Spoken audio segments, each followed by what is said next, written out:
Hello, fabulous listeners. Thanks for tuning in to Old Bodies Outside. This is your host, Dr. Brian Peterson. This episode's guest is Dr. Aby Sène-Harper, who is a professor of parks and conservation area management at Clemson University. She is a trained interdisciplinary environmental social science researcher whose work advances socially and ecologically just approaches to managing public lands, natural and cultural resources in the United States and in Africa. Her research lies at the intersections of parks and protected area governance, livelihoods, nature-based tourism, and race and nature. In the United States, her work interrogates how history and culture mediate African-American relationships with nature and cultural landscapes. In Africa, her work centers on the colonial structures of power and conservation and integrative conservation approaches such as livelihood-centered projects, ecotourism, and community-based conservation. For over a decade, Dr. Sène-Harper has worked closely with government agencies in the United States and in Africa to inform and design integrated management plans for large-scale conservation areas of international importance for biodiversity and socioeconomic development.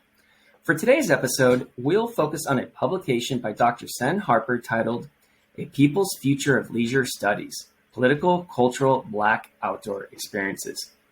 In this manuscript, Dr. Sène-Harper engages in a historic and contemporary investigation on Black people's political outlook of the outdoors and their political, cultural engagement with those spaces. Dr. Sène-Harper advocates for the coexistence of multiple cultural imaginaries of nature defined by the social and political realities of different racialized peoples. Including these stories in the interpretation of public lands is a critical step to create an outdoor experience that's culturally relevant for Black people while fostering the critical consciousness needed for their political struggle. Dr. Sène-Harper, what an honor it is to have you on Old Bodies Outside. Hi, hello. I'm so excited to be here. Thank you for inviting me, Brian. Yeah, you're welcome. You're welcome. You know, one of the things I think I really enjoy a lot about your research is you have kind of a unique perspective in the research in that you grew up in Senegal, right? Yes. Well, I was born in Senegal, but I grew up basically throughout, I would say, in 5 different West African countries. So I consider myself West African first before I could see myself as a Senegalese. But yes, I did grow up on a different continent, specifically in West Africa, and then moved to the United States about 21 years ago. So I have, when it comes to public lands and outdoor recreation and conservation areas, I do have those both lands, the one in Africa and the one in the United States. Yeah, that's fantastic. What a great lens to bring to your research. Yeah, thank you. Yeah. Well, to get today's conversation started, we're going to focus on your manuscript. But I think, one of the big questions that we should start with before we kind of get into some specifics is outdoor spaces, public lands, they are not neutral spaces. And so what is meant by this? Yeah, absolutely. And before I even jump and answer that important question, I just wanted to acknowledge 2 of my other co-authors on the manuscript, Dr. Myron Floyd and Dr. Rasul Mowatt, who have been really also helped shape, the content of this manuscript. So I wanted to acknowledge their contribution as well. And Thanks for doing that. Sure. And so going back to your question about, did you say protected areas or national parks, right? Public lands in general are not neutral spaces at all. And I would even say that it's not just public lands, even though our focus is on public lands, but I'm talking about all kinds of geographies, all kind of spatial configuration, particularly in the United States, are not neutral spaces, right? They're very political spaces, but we're going to focus right now on public lands in general. And so the most obvious reason why, and I think most of us who are interested in public lands are already privy to the history of public lands, right? How they came to be, that these were really stolen indigenous land, much like all of the United States. And so public lands from day one were not places of wilderness, right? The idea that these were empty landscapes that were then designated as public lands, but there were a long and very hard fought contestation between indigenous people and the white settlers that were trying, who ended up dispossessing indigenous people to give spatial form to what they call wilderness, right? The emptying out of those landscapes. And this is nothing new. Many have actually written already on the dispossession of indigenous people. One book that comes to mind at this point is is it Mike Spence, Dispossessing Wilderness, which was published in 1994, where he puts it into historical context and to how all the different treaties that were written and also violated, but also the indigenous resistance that came with it to finally create the national park system or the public land system as we know it today. And so fast forward till today, right? Like, okay, the first national park was Yellowstone, which was established in 1872. 150 years later, these places are still not neutral spaces, right? The idea that now there's a cultural hegemony or an acculturation of all different social groups within the United States, so racialized group, those racialized as white, Black, indigenous people, that there is an acculturation that took place, and then now everyone recreates the same way, or everyone values national parks the same way, which is not the case, right? That people ascribe very different values and meanings to those spaces, right? And then that are very much grounded in their own belief system of human nature relationship, right? Like wilderness is very much a Eurocentric ideology of how nature should be, which should be emptied of people, versus both African Americans and indigenous people have a very different view of how nature, of these human nature relationship. They understand that wilderness is not, wilderness is very foreign in their mind because they see themselves as an extension of nature. They see themselves as an extension of those lands in which they enter into relationship. And so what I mean by these are not neutral spaces, what I mean by that is that there are actually still active political contestation to claim some of those spaces, both from indigenous people, but also African Americans who are still, we often talk about the displacement of indigenous people, but there's also active displacement that happens within African American communities, particularly in South Carolina, to establish conservation areas or public lands in general. And so they're not neutral in the sense that they're power laden, right? Like they're imbued with power, and who holds those power are mostly the white dominant group, which are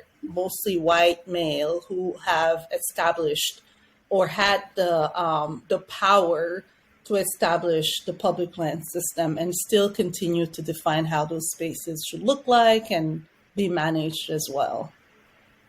Yeah, and I think, having that dominant power, well, then guess whose values are going to be expressed in the storytelling of those places? Absolutely. Yeah. And so part of what national parks do, or at least a brand of national parks, national parks are so grounded in like the white nationalist way, white nationalism, or at least in the patriotic way of like attachment to these lands, right? You think about Ken Burns' movie, for example, National Parks, the America's Best Ideas, or even Runt, who's written on the national park and the nation building.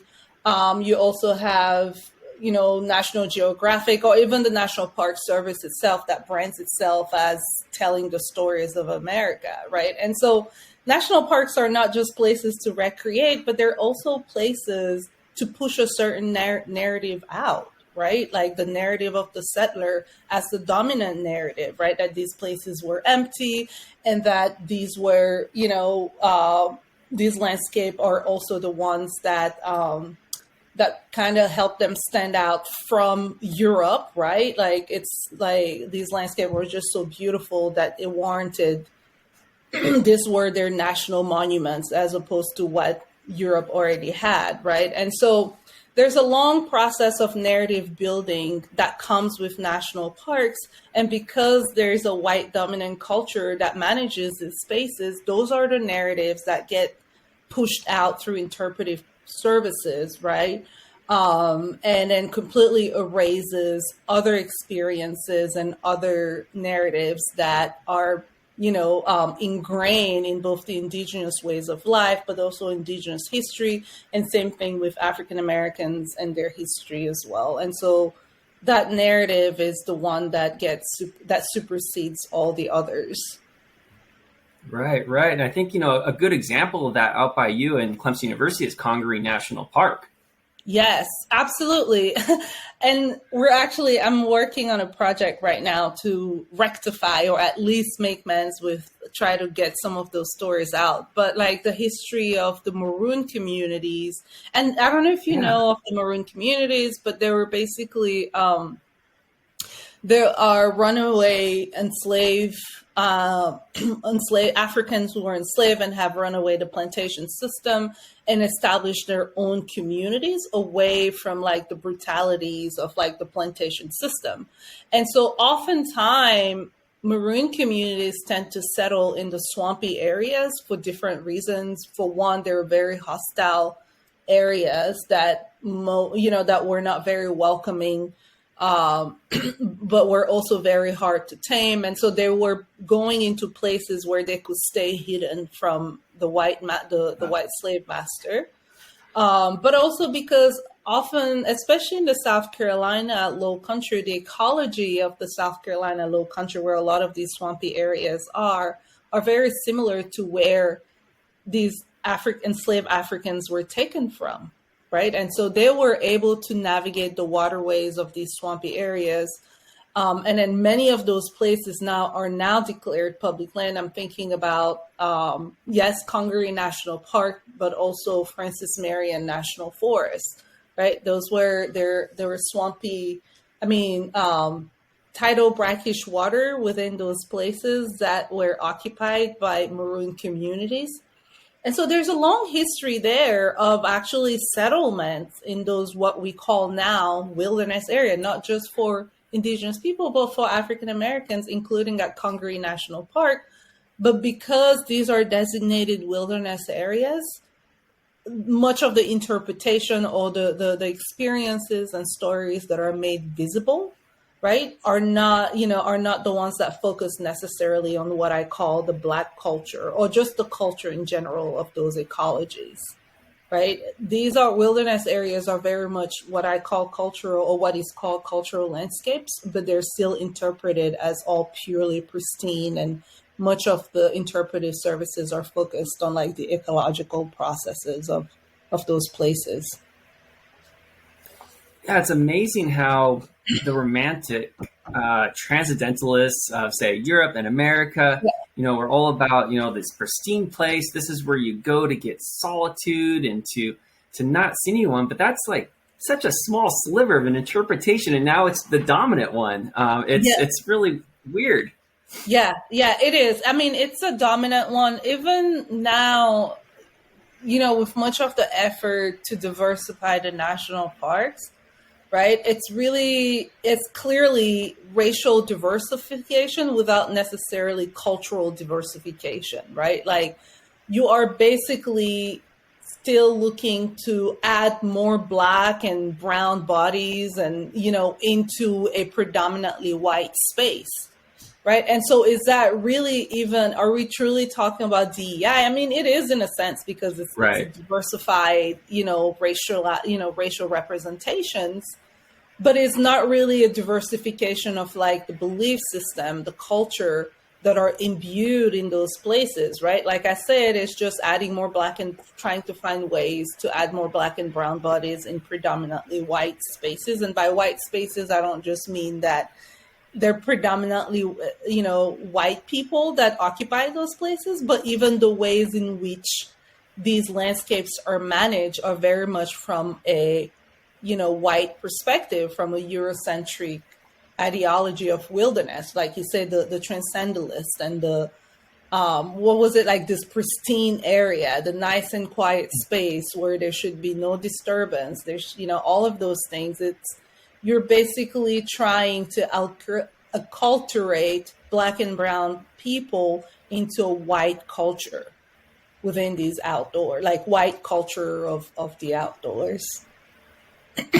Yeah, and it seems like that isn't an approach at all. It's more of an approach of saying you need to fit our mold versus a multicultural imaginary approach. Yeah, absolutely, right. And you've said it perfectly. It's basically trying to force them to fit within this white culture, right, and call it DEI when it's so much more than that. Rather than what I mean by imaginaries is actually representations of landscapes. How do we imagine these landscapes in our mind, right?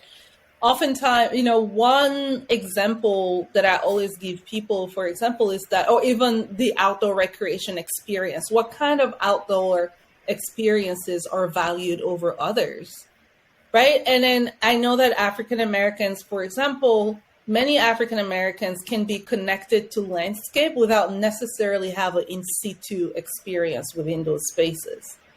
Right? I mean, they take Congaree National Parks, for example. A lot of the African American communities around those spaces have a connection to those landscapes, but they are not in there. In like the idea that you have to have an in situ experience to be able to connect it to that landscape is very much a white, centric view of nature.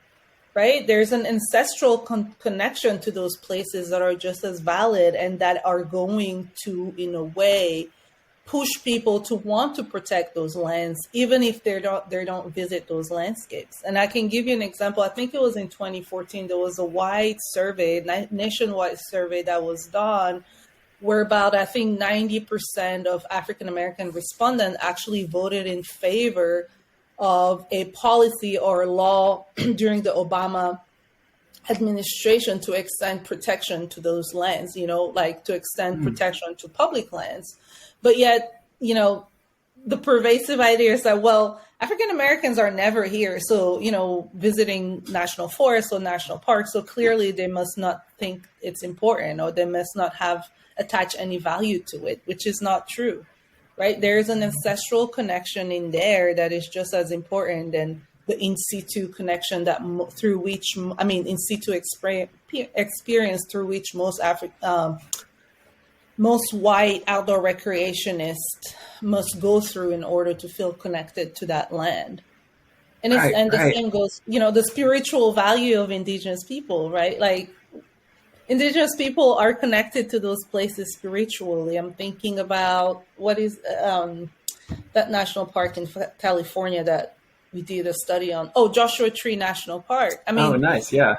Joshua Tree National Park, a lot of these rocks, like those rocks that are there, are actually spiritual monuments for some Indigenous people there. And so there's a constant, contestation between the Indigenous people there and the rock climbing group, and same thing in the Devil's Tower too, right? And so that's what I mean by these places are not neutral, and there's still an ongoing contestation over how these resources should be used that are grounded in very different belief system about human and nature relationships. Yeah, you touched on a lot there, and you got me thinking about the spiritual connections of Indigenous people at a place where I've done a lot of research, which is Hawaii Volcanoes National Park. Okay. And there's a lot of spiritual connections there. So that's out on the big island of Hawaii, and it's about, I think, like 15, 20 miles from the major town of Hilo out there. And, gotcha. And that's something that those spiritual areas, with my research, lately I've been doing a lot of research on noise impacts from aircraft above national parks. And there was someone brought in a fantastic idea about, well, how does this affect the spiritual areas here that, were protected by Indigenous people, but no longer are, really visualized and seen with the way that these places are managed. And so I started thinking about that as you're talking about Joshua tree and whatnot. But then also going back to the earlier part of your explanation, I started thinking about the recreation opportunity spectrum, how that was established by, white men, researchers in, I think, the 70s and 80s or so. And then it's like, okay, now everyone needs to fit the mold of the recreation opportunity spectrum. Do you care to kind of talk about that a little bit?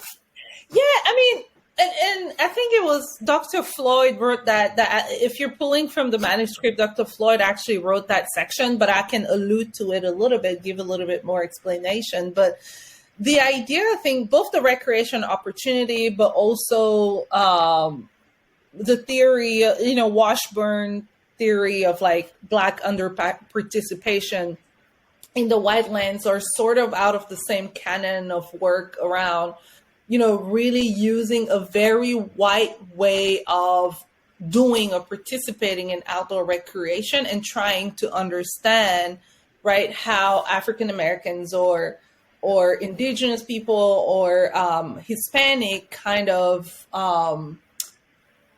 how they participate within these white outdoors ways of like recreating, right? And so it's a very white dominant way of viewing what outdoor recreation should be. That's one of the reasons also why I don't necessarily like, even though I'm in the Department of Parks, Recreation and Tourism, I just go by conservation areas rather than recreation, because recreation tend to be very prescriptive in how we understand that relationship and how it should be. And so, but going back to what you were saying, is that, the outdoor recreation opportunities and also the theory of like Black under participation is all done from a very white centric way of recreating in the outdoors, right? It's sports based, camping, hiking, like how do you call it? Backcountry, backpacking, all of those ones. And so it's asking the questions that these people ask is,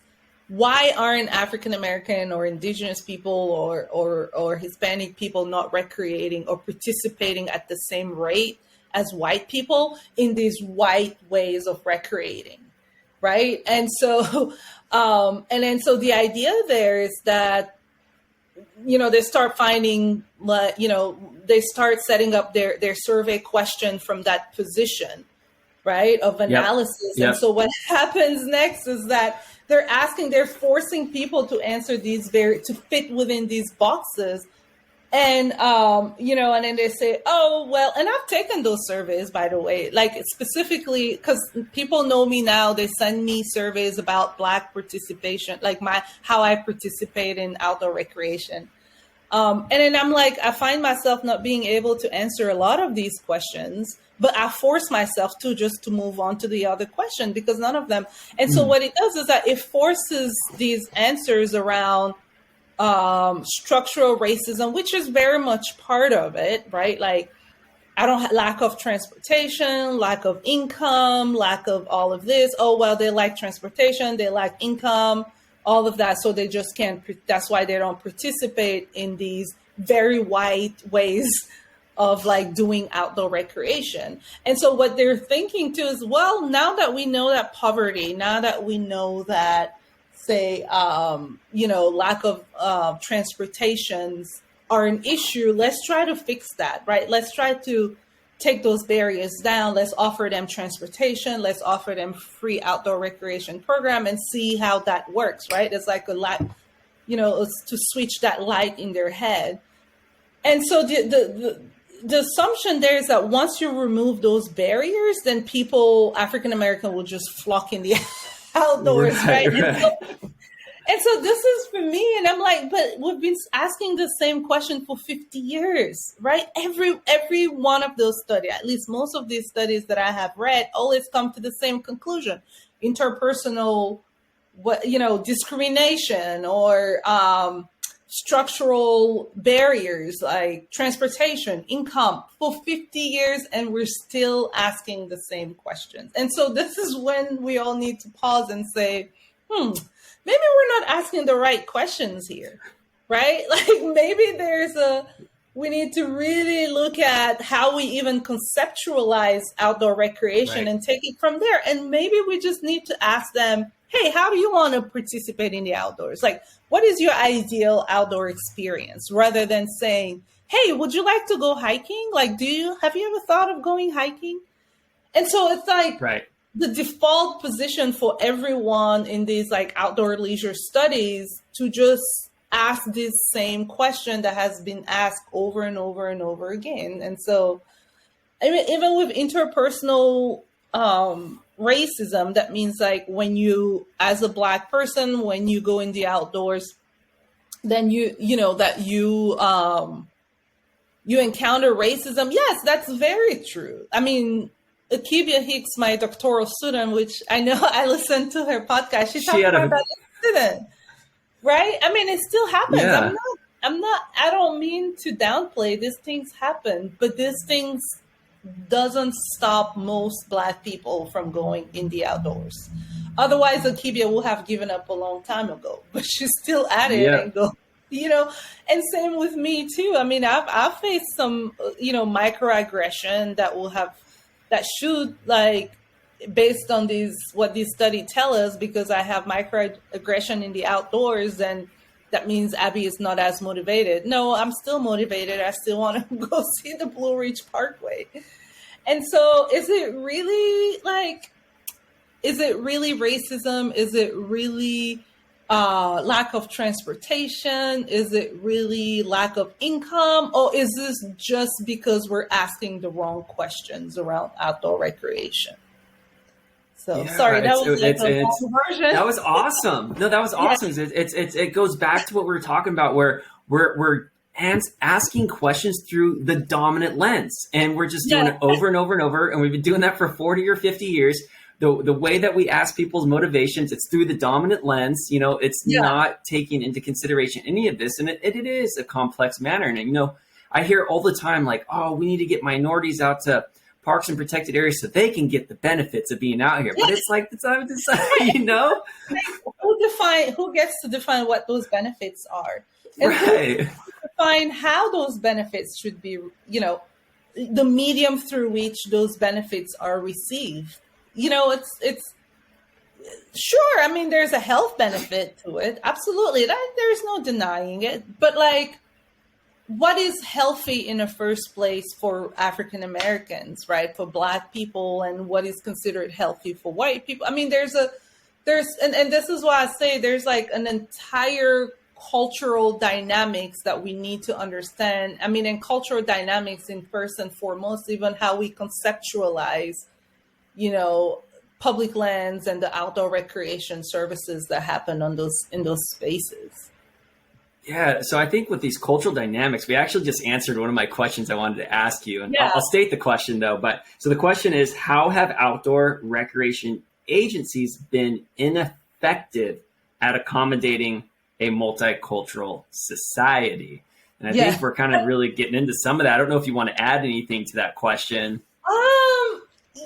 And so, all right. So first, yes, the cultural piece is absolutely important. Understanding what kind of experience, I wouldn't even say recreation, but what kind of see, I'm like so into recreation. What kind of outdoor experiences do African American value, right?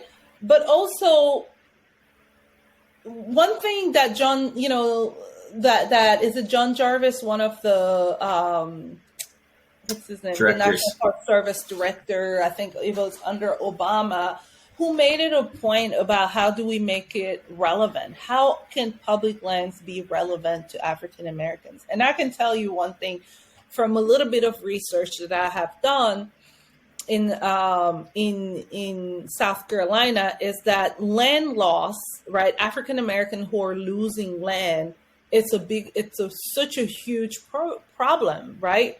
And so, you know, how can there's so many African American communities, those places, like those communities that are losing land, a lot of them are adjacent to public lands, right? And so they are losing land both from, you know, economic forces, but also, you know, conservation easement, trying to expand some of these like public lands within those places.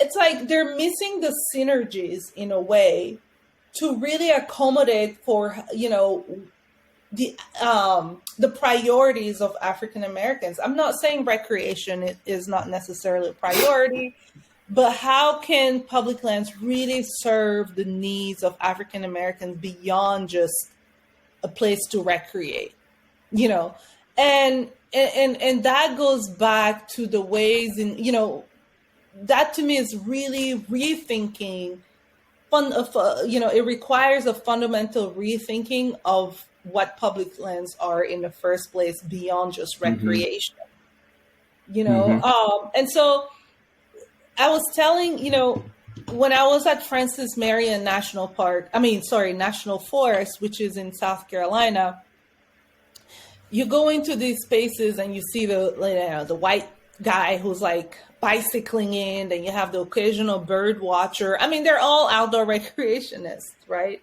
Most of them white. Then you go outside of Francis Marion National Parks and, into the community, one of the African American communities. There are literally, like, I call them the vanguard of the National Forest of Francis Marion. Like, these communities are located right outside, adjacent to the National Forest, right? And they're trying their best to hold on to those land because there's economic development that is like literally threatening to absorb their land. And so there's a synergy there for the National Forest, these public lands, to help African American communities hold on to their land while also protecting the National Forest. Because if these African Americans that are on those lands are actually preserving the land, right? They almost like act as a firewall between the economic development that is like ravaging Mount Pleasant, right, and the National Forest that they're trying so desperately to hold on, to not, at least to fend off against like overdevelopment. And so this is what I mean by there's so much synergy to be had, right? Like by political struggle, by cultural struggle beyond outdoor recreation. There's a place of synergy between serving the political needs, and by political needs, I really mean by power, right? Like land is power. For African American, holding on to their land is power. It's a power. It's to make sure that they're holding on to those power structures. And so, if the National Park Service, including Congaree National Parks, were really in synergies with those adjacent communities and see them really as a vanguard of these protected spaces and helping them in holding on to their land, then, this is what I mean by moving beyond even thinking of these places are just outdoor recreation spaces. So, and I don't know if this is more, if it's really making sense, and it's much broader. Like I imagine public lands as something way beyond than just outdoor recreation places, but also as a political entity that can really act on behalf of African American communities too. Yeah, they're political, they're cultural, and I think your point that you just made, it's really important to foster the critical consciousness needed for that political struggle that you were just mentioning. Yeah. And that was something that was a conclusion in your paper. Yeah, it is. Absolutely. Right. And so, and then the one other thing I was saying with the political, making it more relevant too, is, for example, even this interpretation of these spaces. Sorry, I'm like losing my train of thought. So interpretive services, right, need to really speak to African American political needs and cultural needs as well, right? So not just saying, not just giving them like an interpretive service or even an environmental education service, right? Like they have all kinds of environmental education programs as part of their interpretive programs, right? Trying to get Black youth to be connected to the outdoors. They always talk about, let's just do a little environmental education program there so that they can understand the value of these places. But they don't, why not incorporate African American history within those environmental education program, right? And by environmental education, African American history is what is the African American history within those places? I'm thinking, for example, of the Maroon communities who have developed a very intimate relationship with the land, right? They have developed a land and water stewardship that is based on their, their knowledge of the land. And so why not fuse that into the environmental education program? Why not fuse that into interpretive programs so that it can be more relevant to African American youth, so that they understand that not only were their ancestors there, but their ancestors have also developed, like a cultural system, a social institution to care for the land and to care for the water that is beyond the dominant extractive model that we know of today. And so that's what I mean, when we say public lands tell the stories of America, whose stories are made visible? And what kind of stories are we making visible? Like, and what kind of critical consciousness should these stories, develop, other than just, here's a Black history. Colonel Young took the Buffalo Soldiers in Yosemite. I mean, all of these are great history, but like, how can we really tell these stories in such a way that empowers youth to be able to become steward of these landscapes, other than just, another checkbox of Black history? Right. And a couple of things, like going through all my education as a white boy through America, talking about fusing this to the national parks, it's like everywhere. Like, I never learned about Maroon communities living in these really challenging spaces and learning how to. And, they had to live in these challenging spaces. There's almost a way of protection. Never was taught about that at all. And it's like, that needs to be fused into very early education. I mean, it's a major part of American history. Yeah, absolutely. And I think and that's what I mean by imaginaries, right? This telling stories, telling narrative does form imaginaries of nature. And there's only that one imaginary of nature, which is just, this pristine landscape. But there's also these imaginaries of nature that actually are real, of an oppressed group, an enslaved Africans who have run away and sought refuge into these places, have worked the land, have shaped the land, right? Have really developed an intimate relationship with the ecology of those places.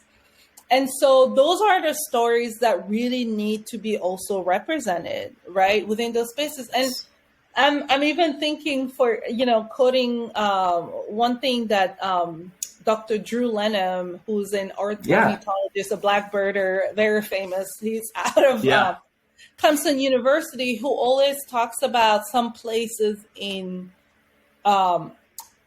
Charleston, rice plantations, right, that are now, they're no longer rice plantation, but they used to be a rice plantation, and now they're like places to go birding, right? But the reason why the biodiversity, the bird life of those areas have been maintained is because of the technology that Africans have brought in their rice growing techniques, right? They knew how to preserve the land, yield rice at the same time preserve the land in those places, right? And so African Americans have a long and deep history with nature in ways that have actually protected nature, and they still do, right? Even still today. And so why can't those stories be part of the interpretive services or interpretive programs of public lands? And that's what I mean by, it needs to be relevant to their political struggle, for power, but also holding on to the land and also really develop critical consciousness on what kind of world do we really want to live in, right? Like new ways of understanding, our world or our relationship with nature that is not extractive as it is today. Yeah, and I feel like there's almost this approach of colorblindness, which I don't really agree with at all, because it excludes, it totally erases the histories. These histories that are so prominent. And I think that, by being the colorblind approach erases that. And then it makes me also wonder, are people, underrepresented minorities, are they the ones getting into decision-making roles as managers at these places, or is it more of just we're seeing more diversity maybe at the seasonal level, but not seasonal ranger level versus decision makers?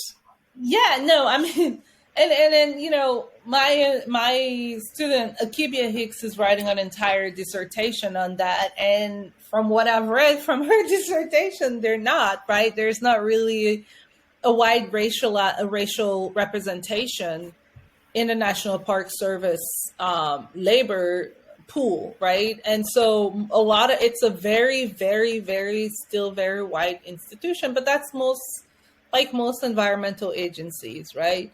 But one thing that I also want to insist on is that it's one thing to have, you know, racial diversity. It's another thing to make sure that people who are actually coming in, you know, Black people who are coming in, Indigenous or Hispanic people who are coming into these spaces also have a new way of thinking outside of this white dominant way of thinking about nature, right? Like, are they bringing in new belief system? Are they bringing in new values? Are they bringing in new meanings to these spaces, right? I mean, it's easy to diversify. You just hire, I mean, I shouldn't say easy, but diversifying for the sake of racial, you know, just coloring these spaces is easier than diversifying for the sake of actually having, you know, different culture and belief systems that will infuse within these structures. Right. It seems like it's almost like a, you know, tokenism, and then actually being like, you know, we value Europeans. Exactly. We want to build on them. Absolutely. You're right. I mean, there's tokenism, and I know that how it functions very well, but there's also, you know, if I'm invited to these places, do they really want to hear what I have to say, right? Or is it just that they need me to just be another Black person on there, right? And so, yeah, tokenism is definitely an issue as well. Absolutely. And that keep maintaining the same dominant structures. Yeah, well, you know, Aby, this conversation has been so wonderful, and it really, really showcases the cultural hegemony that exists. And I think it's something that it's been in front of us for so long that a lot of people just now aren't seeing it, and it's dominant. It exists, and it needs to be challenged, and we need to overcome it. We need to break it up. We need to get rid of that. And so I'm so happy for the research that you're doing, because you're making such great strides, making these protected areas so much more better for everyone else, and, you know, bringing in the multicultural imaginaries. So, hey, today was so fun talking to you. I don't know if there's any last points you want to throw out there.